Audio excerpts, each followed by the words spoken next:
Another E3 has come and gone, and like always, it was a crazy, packed show. But what were the things that stuck out the most? Hey Shackers, Greg here. Today I'm counting down the top 10 takeaways from E3 2017. Of course, the Shacknews booth should be number one. However, I'm not gonna play favorites. So these are my top 10 takeaways from E3 2017. Welcome, Shackers, to the Shacknews E3 booth. We're here, it's 2017, in the shadows of the Nintendo E3 booth.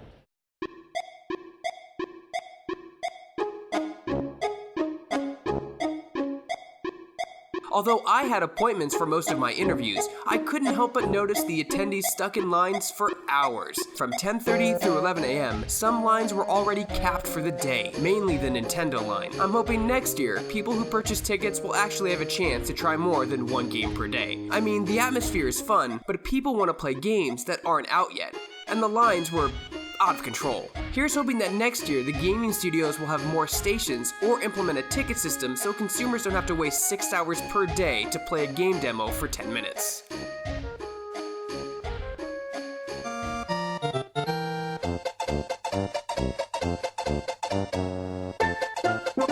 While E3 had a plentiful amount of fun and creative booths, Nintendo, like they do every year, went above and beyond. Being the largest space in the West Hall, their replica of Super Mario Odyssey's New Donk City came with multiple gaming stations, tall buildings, scaffoldings, and famous Mario enemies sporting the plumber's new hat companion Cappy and that famous plumber stash. It was the biggest and most impressive booth, and it was certainly the most crowded all 3 days of the show.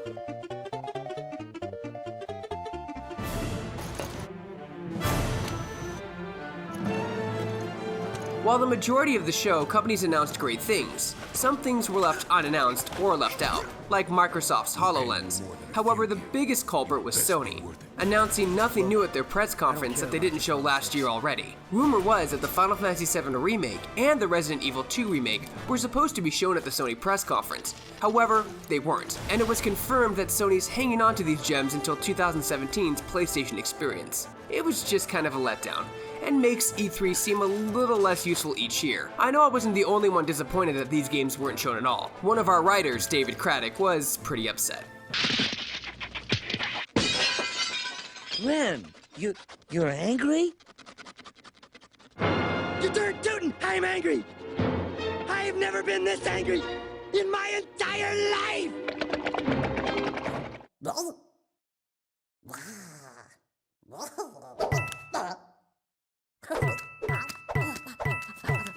Ubisoft killed it this year, showing us more South Park: The Fractured But Whole, a new built-from-the-ground-up Assassin's Creed, an awesome online PvP ship combat game, Skull and Bones, and of course, the crossover with Mario and Ubisoft's Rabbids series, which was actually pretty fun to play.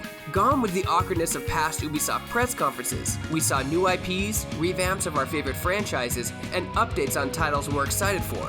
Sure, there was that dance number,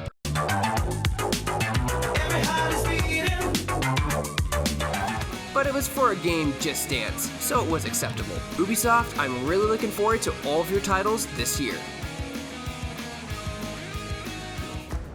Introducing Creation Club, a collection of new game content for Skyrim and Fallout 4, including new weapons.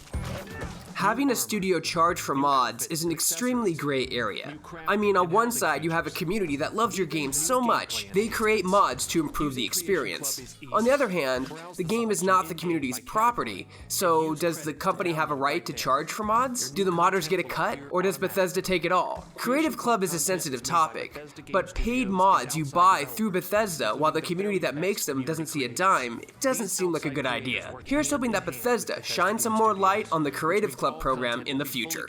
I said a couple of months ago that the thing that Machine Games was working on is fucking bananas, so now you know what I mean by fucking bananas.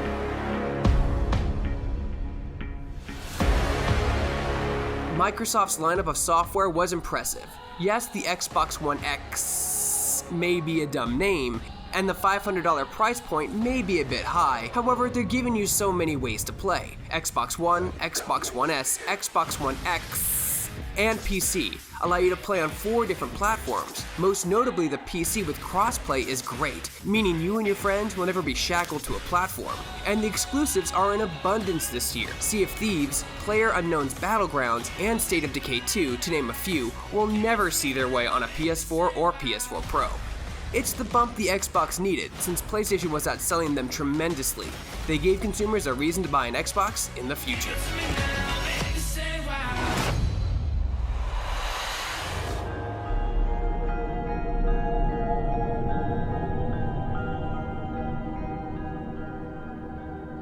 Now, I'm not the guy that hates Destiny. In fact, I rather enjoyed it. The amount of teamwork was something I'd never seen in an online game of that caliber before. However, after my interview with the project lead, I had major concerns for the future of the franchise, and wholeheartedly believe that Destiny 2 is off to yet another controversial launch. What brought me to this conclusion were 4 key things. First off, none of your gear will carry over from the first Destiny. Everything in your vault will be deleted, permanently. So all the hard work you did to obtain those pieces of gear to make the Guardian look, well, you know, exactly how you want him to look, will be gone forever. But everything in your bank for players who have been playing since day one, will they have all that gear still accessible to them visually at least? No. It really is a fresh start. Second was the confirmation that you won't be able to visit any past locations from Destiny whatsoever. Players be able to go to the old Destiny 1 locations as well, or just the new ones?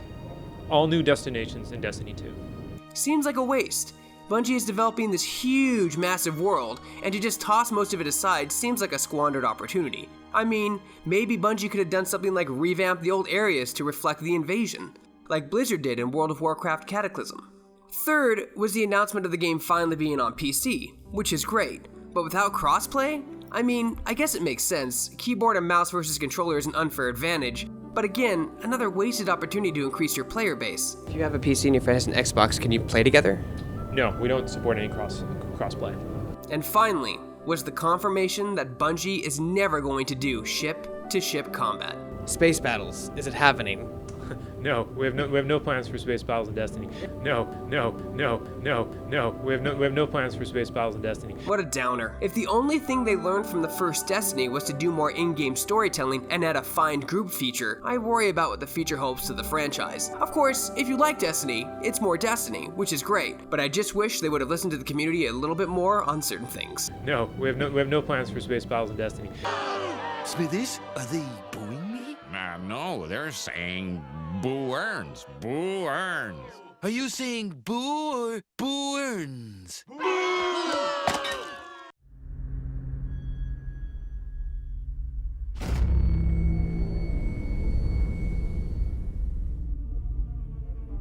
Getting a price point on gaming hardware can be a challenge. People want the most out of their console, and it has to be priced reasonably. However, Sony's disastrous launch with its PS3, which was $499 and $599 respectfully, should have proven that consoles don't sell well when priced at the $500 mark. This held even more truth when the Xbox One launched with Kinect at $500, and Microsoft's uphill battle with Sony began. Sony priced their system $399.99 at launch, and it began to outsell the Xbox in record numbers. The Xbox One X is quite impressive. I mean, to get 4K and 60 frames per second is quite a feat for a console. However, Sony's PS4 Pro comes in under again compared to the Xbox One X at $399.99. I fear that Microsoft's uphill battle is starting all over again. That name doesn't help either. We're all doing this on purpose. I'll have a hamburger. Thank you, Sebastian. Oh, with a strawberry shake. Ah!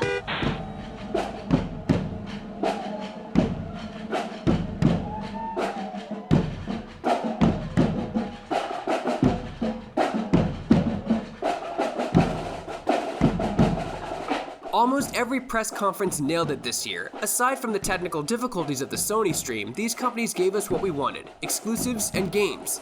However, EA appears still hasn't learned from this. Awkward pauses. To talk about Need for Speed, Payback. If you guys didn't know, Need for Speed Payback,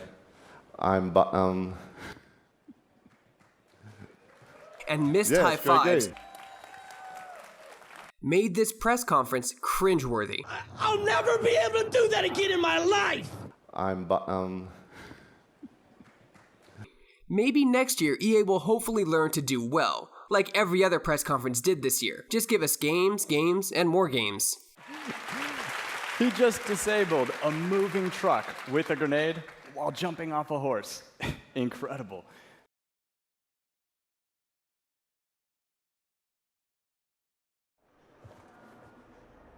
God protect us.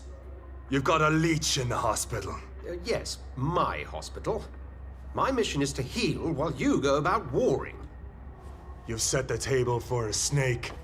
I wonder why there's venom in your food. On my last day, I was scheduled to swing by a booth, Focus Home Interactive, known for games like Farming Simulator, Blood Bowl, and Mordheim, City of the Dam. I was quite impressed with what I saw. 2 new IPs. The first was Vampire, an open-world-esque RPG that has you stalking, fighting, feeding, and investigating the late 18th century as the undead. The game looked impressive, with great combat and dialogue sequences that mimicked LA Noire. There was also a theme of cause and effect. Killing a person or persons would affect the world in a negative or positive way. Can't wait to see more about this in the future. The second IP was A Plague Tale: Innocence, which pulled me into 13th century France through the eyes of a young brother and sister fighting their way through Spanish forces and avoiding thousands of plague rats. The game had a great Last of Us kind of feel, with combat and puzzle gameplay, and featured characters that I immediately cared about, not to mention the tremendous amount of atmosphere. It was too bad I only had an hour at their booth. I would have liked to see more, but from what I saw, I was very impressed. What were some of your favorite things this year at E3? Let us know in the comments below. For more videos like this and everything else gaming related, you're already in the right place. You're on Shacknews.com.